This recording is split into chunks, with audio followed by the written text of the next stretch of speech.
somebody that's trouble with alcohol, if they're in sobriety and they've been sober for 30, 60, 90 days, you don't reward them with a 30 pack. Yeah. So if you have issues with food and nutrition and you're doing well for 30 days, I'm not like, well, here's some hoes and ding dongs. You're good to go now. Right. This is the Knocking Doors Down podcast, featuring celebrities, experts, and everyday people who have overcome adversities, including addiction, mental health, and trauma, to live purposeful lives. And that's what Knocking Doors Down is all about. Brandon Pinon, the owner of High Five Fit Club. What is going on, my brother? Hey, what's going on, Jason? Hey, we're going to talk all kinds of shit here on this episode. Of course, another one for people like, I've talked about being in professional wrestling, announcing and ring announcing, but you are proof that I worked in professional wrestling when people don't believe me. So, no, you did. You were a staple in the business in professional wrestling. So. Oh, thanks. You're overselling me now, man. Hey, I'm real proud of you. You know, you've taken on this endeavor of your own business with the fitness club and what you're doing. It's been a little crazy at times with the pandemic. I opened in 2019, and then from there, just kind of it took a life of its own. Yeah, so it's been good. That's good, man. Well, I know that you've definitely faced some adverse situations. We were talking, and I don't think you knew that I was struggling with alcoholism, but you had pretty much kind of given up drinking to chase your goals. Yeah, no. The company I used to work for, they told us what we needed to hear. I think they were pretty honest when it came into what it took to get to WWE. So it's like, you got to quit this if you want to get here. So there's a give and take relationship. I think everybody in their 20s just kind of hangs out and parties a little bit. So getting away from an unhealthy lifestyle, which I didn't really drink too often, but, the casual drinker on Friday nights with the boys, not doing that allowed me to be even fitter or even in better shape to get that WWE tryout. So I'm thankful for that. Did you find that when you quit drinking that even your circle changed a little bit, or did you still maintain some of the same friendships? My circle, it didn't change too much. I'm pretty hard-headed. So I keep the friends that I enjoy around me, and I'm pretty blunt when it comes into what I do. So It's like, either you're with me or against me type deal. But no, the circle was still the same. I maybe lost a couple of people, but the ones that I've had around me, I've always been honest and upfront with, and they still remain today. So I'm happy with that. What stuff did you kind of notice within yourself? I mean, even like you said, a casual drinker, and I know we had some drinks together at times, but I was the guy that you had like maybe a shot and a beer, and then I was like, hey, bring 6 more. What did you really notice? Because a lot of people that might listen to Knocking Doors Down are definitely, sober curious. Not that it's necessarily a quote unquote problem for them per se, but they want to change the lifestyle. So what did you find for yourself once you really did quit drinking? I mean, how are you mentally, emotionally, physically, spiritually? Well, I mean, I think everybody's emotional all the time. Everybody's like this giant ball of a wreck. We're all just trying to find ourselves. And as we grow, we find more and more of ourselves. But as far as eliminating that, I wasn't tired as much. My cardio changed. The in-ring presence was, I was allowed to be a lot leaner, a lot more cut, feeling good, having better quality matches, better quality life. As far as spirituality, I've always believed in some type of higher power, not per se religion by the book, but no, just being in tune with truly who I am. I got deeper into that, just growing mentally. I don't think anybody's really mentally stable, but for the most part, just trying to be a little bit more clear vision as far as what I wanted to do. But no, I mean, a lot of things change as far as being, you feel healthier, you feel better. And it wasn't that I would go out and drink every weekend. Like I said, we've had some drinks together, but it changes your perception on the way you look at things. And you don't have to fall into that trap. For some people do have these bigger issues with it, but it's a way of life. It's not just like you can't do something. I'm not like anti anybody that drinks now, That's just not what I do. Just like I enjoy protein shakes. There's a lot of people that prefer hamburgers over a protein shake. So that's just kind of where I stand. Have you had people with the work you're doing at High Five Fit Club come in and be transparent with you about some life changes, and maybe substance abuse was a part of that, and it's kind of that continual transformation and personal growth? Yeah, I think everybody that I've met with that has walked through my doors has had some type of issue. I think the biggest imbalance that most people come in with is, I think substance is very relatable to people with issues with eating. Sure. So they come in with these eating habits, and they come in with these eating issues that they don't really understand. It's a cycle that's going over and over again. And eating the wrong foods is just as bad as any type of chemical that you can put into your body. I'm not Mr. I love to be called Mr. Fitness, but I'm not here to hold anybody back, or, I want them to grow from their story. But people have come in and they're like, hey man, I have an issue with food. I think I need this type of food all the time, and it leads them to diabetes or high blood pressure, and they want that change in their life. And being transparent like that has been a real blessing with what I do, because we're able to kind of meet in the middle and figure out the best game plan for them. Yeah. I could only imagine the amount of folks, really within our culture, because we get things so quick. We're a quick meal, a pill that'll fix this, and I could see that real challenge for someone to really change that way of thinking, because just like with any other, with substance abuse or whatever it is, if it's an eating disorder, our brain is so locked into that way of doing things that it's hard to change it, and some people go, oh, if I do this for 30 days, that's going to be enough. And sometimes it's not, because the little thing that says have a Twinkie sneaks in. No. And I've compared it to,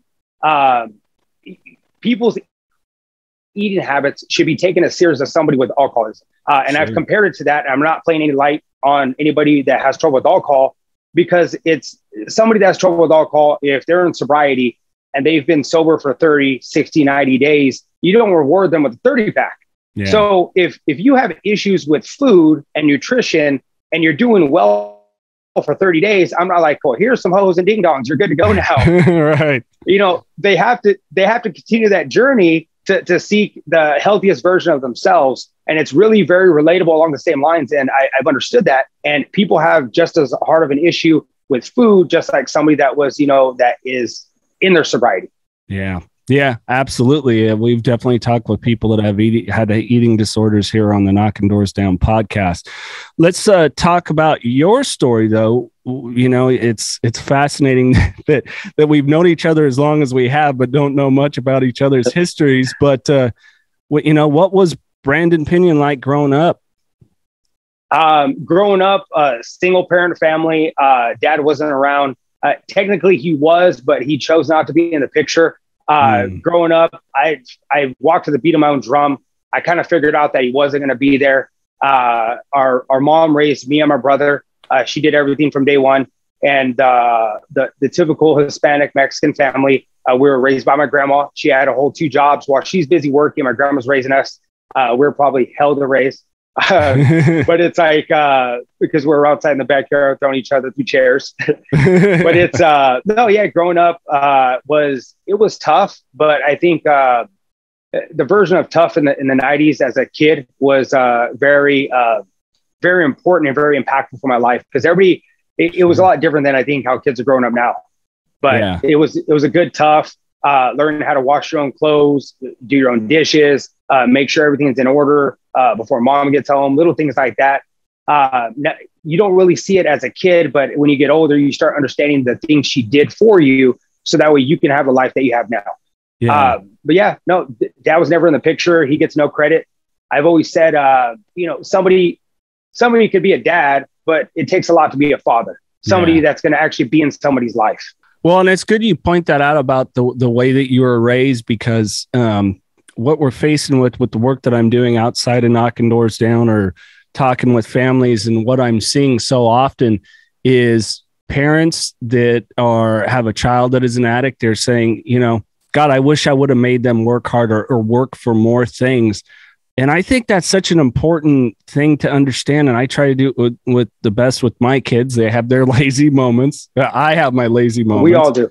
Yeah. Right. Oh, I don't want to do the dishes, but I think it's so important for kids to be a part of those household things and learn that they are a part of it. It's imperative because like, fuck, I'm seeing it with these addict parents. They have kids that are 23, 24 years old that don't even know how to pay their cell phone, do their laundry, when their car insurance is due or any of this stuff. So I think that's some of the stuff that kind of helped you become who you are now. Don't you think? No, I completely agree. The tough love, I think falling in love with sports kind of allowed me that outlet. Sure. And then at a young age, falling in love with pro wrestling. I've always told people pro wrestling raised me. I may have not had a father that was there, but every Monday Night Raw was on TV. It was there for me. It was an outlet. I was able to watch these guys be these ultra special characters. And it just it grew me. So, that's just kind of how I got into that as well. What sports did you compete in when you were younger? Grade school, I think everybody played everything. Right. I went to a school out in the country. So it's just like everybody does everything. Everybody was in band. Everybody plays football. Everybody plays basketball. Once I distanced myself, as you start finding, as you get older, in high school, I did cross country and track. That was, I used to be fast. I say used to be because I used to be. Used to have like a 5:15 mile, and I was just quick. And then as you get older, you're like, why am I running? It got a little boring, but I've always been really fascinated with how sports are and how it raised me. And I just I see that work ethic that you really get what you put into it. Did you have any imperative, because mentorship, obviously, the absence of your dad, we need that mentor as young men and young women. Did you have any teachers that were positive for you, or on the other side? I know I had some negative teachers, having had a learning disability, but nobody identified it. I literally had one that told me that I wasn't going to amount to anything when I was second or third grade. So, you got it a lot younger than I did, but positive wise, I can literally name them. I had a teacher that was my 5th and 6th grade teacher named Annie Lockrantz. Annie Lockrantz allowed me to create. I used to be very different. I wanted to create art. I used to get pegged for plagiarism when I was in grade school. She understood where I was at, and she'd be like, no, just keep creating. And it's what I do now, and I get paid for it. Annie Lockrantz, I'd say Mr. Petropoulos, he was our PE teacher throughout my entire grade school genre. He was, without knowing, he was a good mentor. Tough love. It was like, you scrape your knee, you get back up, you get back in the game. But if you were hurt, hey, take a breather, come off, being able to be relatable and saying, hey, I've been in this situation before. If you're hurt, don't go back in the game. But if you're okay, then we're going to go back in the game. Right. In high school, I had a guy named Moses Perez, a phenomenal teacher. He was actually my wrestling coach as well. The 1 year I did wrestle in high school. Phenomenal guy. He helped me out a lot. He just saw things completely different. It was just plain Jane, no bullshit, tell you like it was. Helped me out a lot through high school. And then I had a teacher that was, she was very awful to me. She told me my senior year that I wouldn't amount to nothing. She said I was lazy, and it just impactful stuff like that is very negative.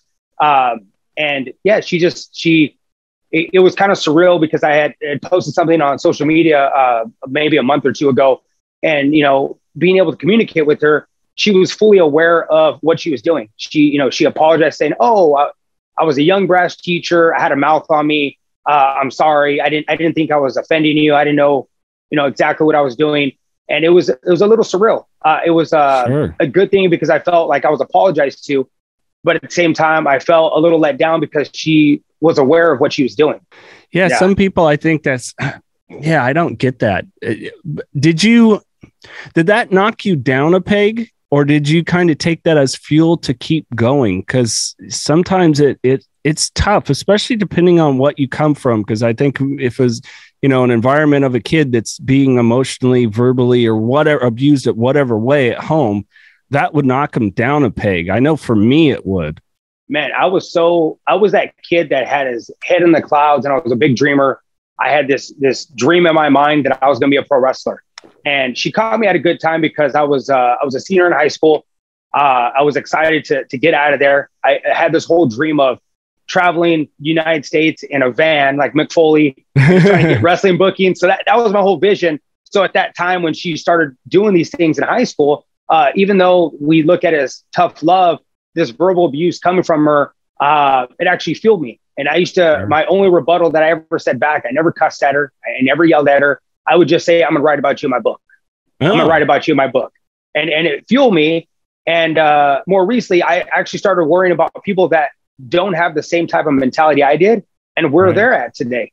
So it just is kind of had two different paths from there. But I took it as fuel and I ran with it. And I'm doing okay today.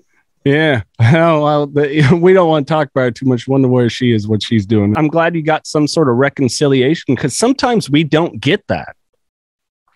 No, I completely agree. Like I said, it was bittersweet because you get some closure, but the closure you want is never going to be what you're expecting or what you really want. But at least it was something to kind of seal the deal and, be able to, it's been probably it's been 20 years now, man. Yeah. So since that date. Well, and I think that's important. Thank you for sharing that, because so many of us that maybe trauma, and when we say trauma, people always think of something really like evil, which those do happen. And, I agree with you. Yeah, and some of them aren't as big of a deal. Maybe it's the girl that rejected you or whatever it is, and sometimes we never get a reconciliation, and we just got to move forward anyways. And kind of on that, did you ever talk to your dad again in adulthood? Adulthood, I remember running into him a couple times throughout my teenage years. He was always like around, but not around. And then after becoming a teenager, you know how to get in contact with people. As I got older, I chose not to have him in my life. He wasn't a positive impact. I would like to say he wasn't an impact at all because he wasn't there. So just being able to remove myself from a situation as a young child felt free. I ran into somebody that he actually knew. I forgot when it was. I was early 20s. I was starting to pro wrestle. And then he didn't show up. And then I remember we actually had a local wrestling event out here in Fresno. And I actually ran into him. He was actually at the bar next door. And I walked in and he was just like, Brandon? I was like, Jerry? His name's Jerry. I call him by Jerry. And he was just like, what are you doing? I was like, I have a show next door. We were getting some burgers. It was when they were doing some little shows out here at Strummer's. Sure. So I was like, hey, you're more than welcome to come watch me. And it was, it felt really good because he's able to watch what he didn't raise. Right. He doesn't really get credit for my upbringing, but everybody else who had a positive impact, they get credit for where I'm at today. Right. So he didn't try to pull a Dennis Rodman's dad and all of a sudden he's sporting one of your wrestling personas, Al-Azhar. He wasn't sporting a mask. So no. It was kosher. Like I said, a brief talking, nothing fancy. It was more like running into somebody that you just go to. It's like running into your old high school classmate that you only have on Facebook now. That you just you have that little awkward hi and you're like, how are things? It's good. See you later. Right. Yeah, so, I know that's kind of one of the things that I did appreciate about the masks was that, it could hide your face, but then remembering that I'm 6'3" walking through a store. So there wasn't, too many people that it was like, that's Jason for sure.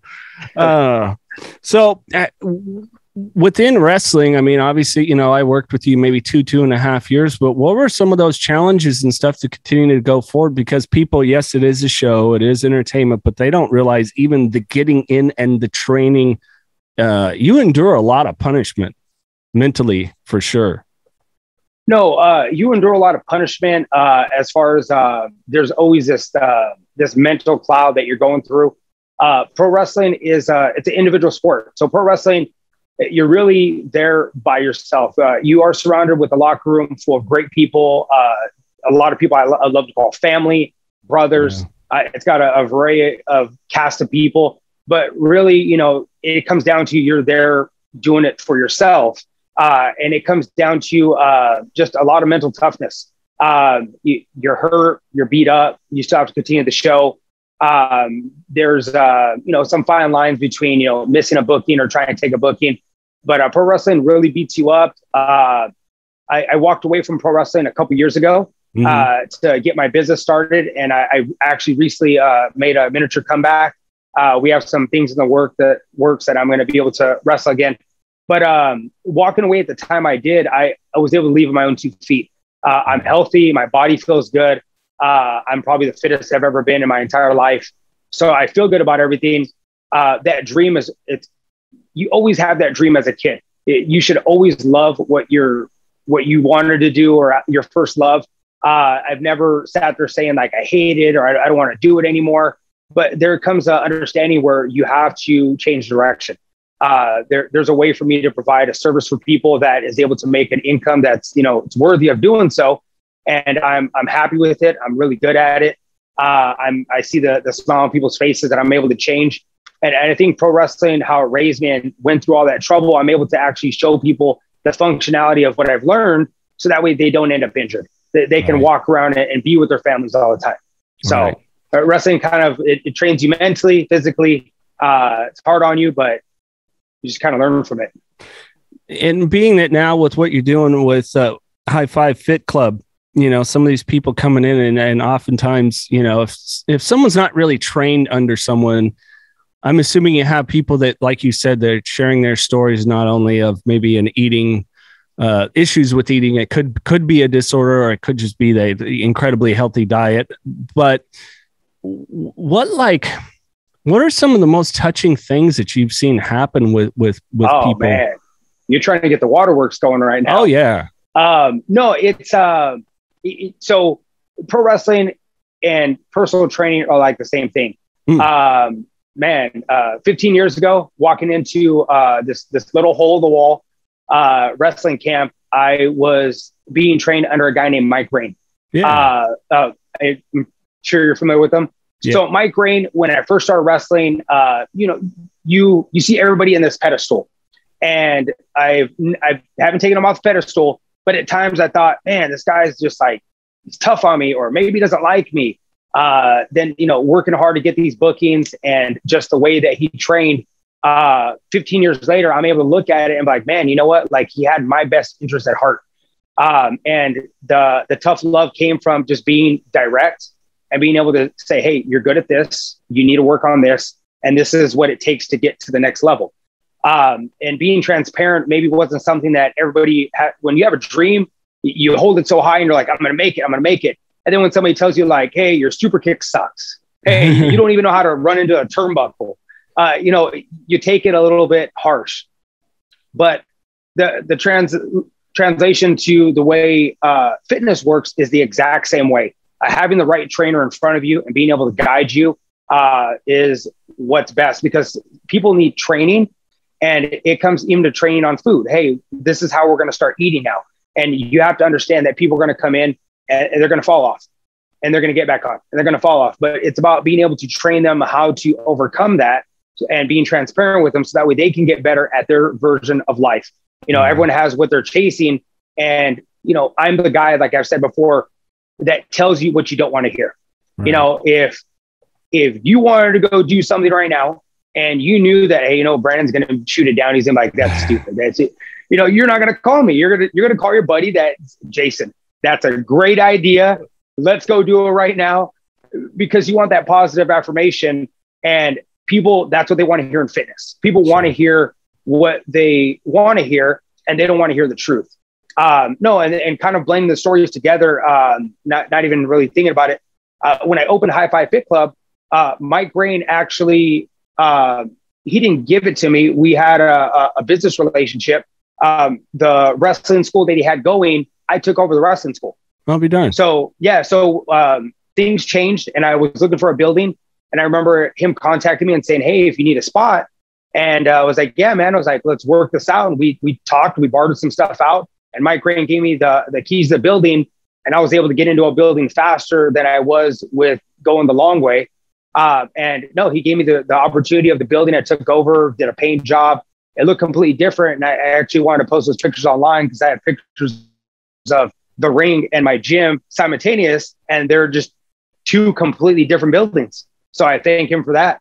Well, it's pretty cool. If you haven't really thought about this too, is, you know, you brought up some solid mentors that you had, and I'm sure that they were honest with you at different points, although encouraging, because we can be encouraging and honest at the same time, but that you've become a mentor. How does it feel? You're a mentor now, man. Did you ever expect that?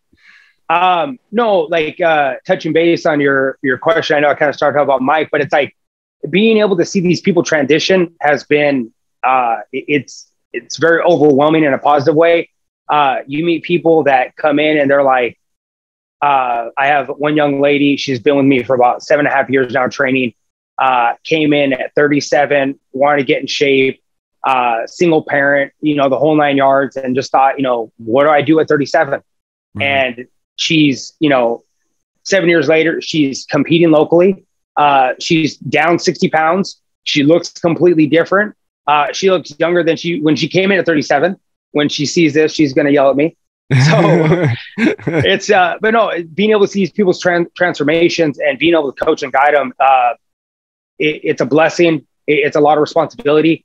Being the mentor, I think sometimes people forget, like you're able to touch their hearts, their soul, you know, every part of their lives.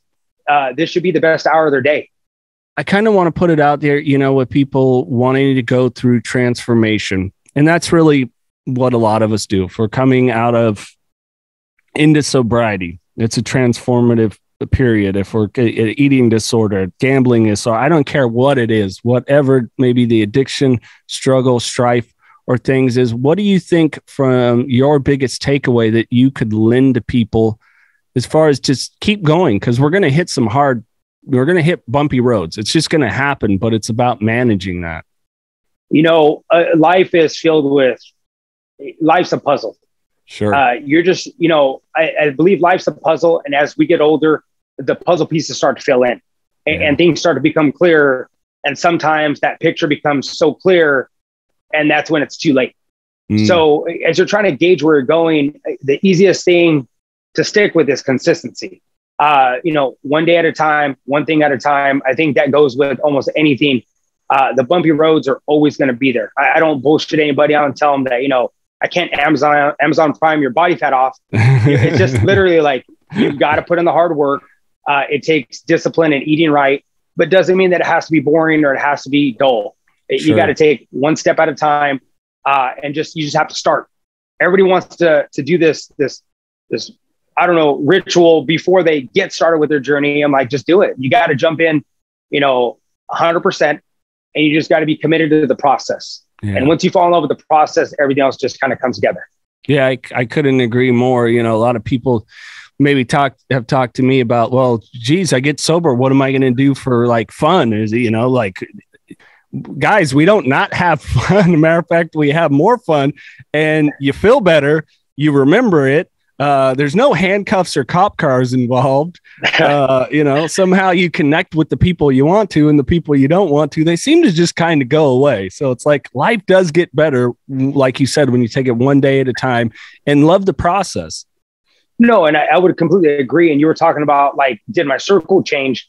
I've seen so many of my members' circles change. They've come in and they chose a healthier lifestyle. They chose, you know, instead of going out with my friends on Friday night, I'm gonna come to the gym. Right. You know, instead of having that extra beer, I'm gonna do an extra 15 minutes of jump rope, whatever it may be. So their circle changed. They started to be around more people like them, which was truly them, and they're finding more people that want to be in shape or healthier. So some of their friends from the other circles don't really mix. Yeah. And it's really a culture shock in the beginning, because you're so used to the people you have surrounding you, that it changes, and it's not for the bad, it's for the good. And like you said, some people that are in their, whether it's a stage of sobriety or a stage of a caloric deficit, a stage of trying to get, you know, that extra 10 pounds off, they're all stages of something that is overwhelming somebody. And when you start doing something different to have that positive side of it come out, your circle does change, and your circle does benefit you. Well, it's a concept that I think is hard for people to understand, especially, again, like we talked about earlier, that quick fix, that pill, or the fast food or whatever it is. And it's the difference between paying for it on the front end and the reward on the back end, or getting the reward up front and paying for it on the back end. And what I mean by that, like, hey, is it fun to sit and have drinks and all those things? Yeah, I overindulged in it way too much, trying to escape reality. And what happened was I had fun on the front end and I paid for it on the back end. Whereas when you change your lifestyle, especially when you bring in fitness, which is a key important thing. Anybody that's listening here that you are getting sober, get that fit thing going, get those synapses firing in your brain, your dopamine, your serotonin, everything naturally firing it. Because if you're like me or any other substance abuser, you've screwed that process up in your brain. Is you're putting the work in on the front end, and it's not comfortable, but guess what? What you get out of it on the back end is priceless. No, I agree. The dividends that you get are very, very, very small, just like the economy right now in the stock market. but it's well worth it because there is some type of positive dividends at the end. The work that you're putting in the beginning, it seems very minimal, and you don't really see that clear picture, like I said, with the puzzle pieces, but your end result is a lot better than if you were doing something you weren't. Having a good friend of mine, actually, Lance Cardoza, was a positive mentor to me, a real big asshole. At the same time, was transparent, told you exactly what you needed to hear at the right time, and was a good guy overall. And that's the guy that was like, you can go have fun with your friends and go have your beers, go do what you want to do, or you can get your shit together and you can get ready for WWE. Yeah. He was like, I can get these tryouts. At that time, Terry Funk was there. I remember Lance was partaking in it. We were there with Terry Funk, having a beer downtown at Club One.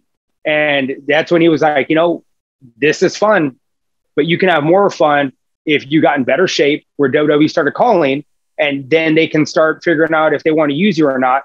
And I may have not had a WWE contract, but being able to be in a WWE ring, being a part of Raw and SmackDown at SAP Center, doing these little tryouts, and it's been a blessing, man. I don't know how many people can say that they got to WWE and they tried out and they were in their ring. They were at Monday Night Raw, which is their flagship show. It's kind of like being able to step on any NFL football field and having a tryout for any top professional sport. It takes a lot for you to get there, and I wouldn't trade it for anything. At the end of the day, you got a paycheck from WWE Incorporated. I still have it. You still have it. That's cool. I haven't seen it, man. I still have it.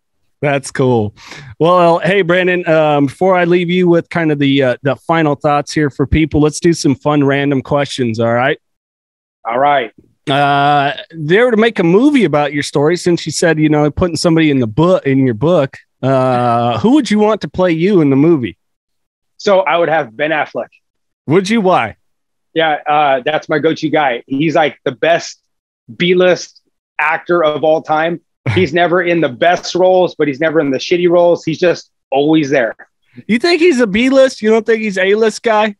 Unless he writes it. If he's the writer-director, he's A-list. He has some phenomenal stuff. But when he's not the writer, you're just like, who wrote this? Who wrote this shit? All right. You're stranded on a deserted island. You can have one movie and one music album with you. What are they? Ooh, let's go with 50 Cent, Get Rich or Die Trying. Okay. So, and then let's go with Howard the Duck. Howard the Duck. The worst fucking Marvel movie of all time. And you go with Howard the Duck. Why Howard the Duck? Dude, that was phenomenal for my childhood. Was it Tim Robbins? Was it Tim Robbins that was in there? God, it was God, what's her name? I'm blanking on her name. She was in she was the first Caroline in the City. Yeah, right? she was in the first sitcom later. First Back to the Future movie. Yeah. Dude, Howard the Duck was phenomenal. Yeah, Leah Thompson was in there. You're right. Tim Robbins was in there. I forgot about that.